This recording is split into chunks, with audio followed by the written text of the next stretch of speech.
வணக்கம், welcome to review pass. இங்கே நம்ம பார்க்க போகிற ரிவ்யூ மேஜிக் ஃபிலிம்ஸ் தயாரிப்பில் டிஜோ ஜோஸ் ஆண்டனி இயக்கத்தில் ஜாக்கஸ் விஜய் இசையில் நிவின் பாலி நடிப்பில் வெளிவந்திருக்கிற Malayalee from India. Actor Nivin Pauly is back. இந்த மொத்த படத்தையும் தன்னோட தோளில் சுமந்து நடிச்சிருக்காப்புல.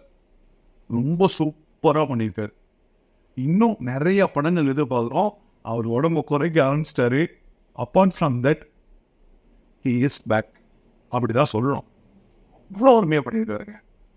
சின்ன சின்ன சீன்ஸு, ஹியூமர் சென்ஸு, கிளைமேக்ஸில் வர சென்டிமெண்ட் போர்ஷன்ஸு எல்லாமே ரொம்ப நல்லா பண்ணிருக்காரு.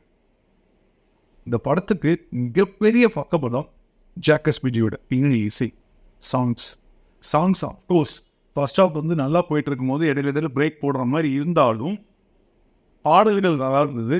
அதை தாண்டி பின்னாடி இசை சூப்பராக போட்டிருந்தார்.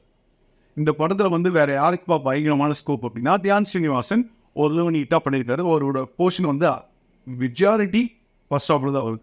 செகண்ட் ஹாஃபில் பாகிஸ்தானி கேரக்டர் ஒருத்தர் வரார். அவர் இந்த படத்தை ரொம்ப அருமையாக கொண்டு போயிருக்கார். செகண்ட் ஹாஃப் வந்து நல்லா மூவ் ஆனதுக்கு மெயின் ரீசனே அவரோட ரோல் தான். ரொம்ப நல்ல கதாபாத்திரம். இந்த படம் வந்து ஒரு காமெடி படமா என்ன ஏந்தி ஒரு குழப்பத்திலே இருந்தது. ஒரு நல்ல கருத்துள்ள படம். நிறைய டைலாக்ஸ் தியேட்டரில் மொத்த தியேட்டருமே கைதட்டுற மாதிரி இருந்தது. நிறைய சீன்ஸ் வந்து நம்மளை அறியாமலே ஒரு சில கேள்விகளை தான் மனசுக்குள்ளே கேட்க வைக்குது. கிளைமேக்ஸ் அந்த பொண்ணோட அந்த போர்ஷனை வந்து சின்ன போர்ஷனாக இருந்தாலும் அவ்வளோ அருமையாக இருந்தது.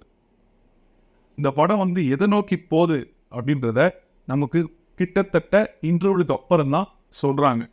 அதுதான் இந்த படத்துக்கு ஒரு சின்ன மைனஸ் அப்படின்னு சொல்லணும். ஸ்க்ரீனுக்கு இன்னும் பெட்டராக பண்ணியிருக்கலாமோ அப்படின்ற கேள்வி கண்டிப்பாக வருது. ஏன்னா இது வந்து ஒரு அருமையான கதை, அருமையான டைலாக்ஸ் இருக்குது. ஸோ ஸ்க்ரீன் பிளே மட்டும் இன்னும் கொஞ்சம் பெட்டராக பண்ணியிருந்தா ஒரு அருமையான படம். இது ஒரு ஜெம் ஆஃப் மலையாளம் சினிமா அப்படின்னு சொல்லிடலாம். ஏன்னா வர படங்கள் எல்லாமே மாலிவுட்டில் சூப்பராக இருக்குங்க. வாரம் சொல்லிக்கிட்டே இருக்கோம், இது ஒரு நல்ல படம், இது ஒரு ஜெம், இந்த மாலிவுட்டுக்கு வந்து இது கிடைச்ச வரப்பிரசாதம் அப்படின்ற மாதிரி. அந்த மாதிரி ஒரு படைப்பு தான் இது.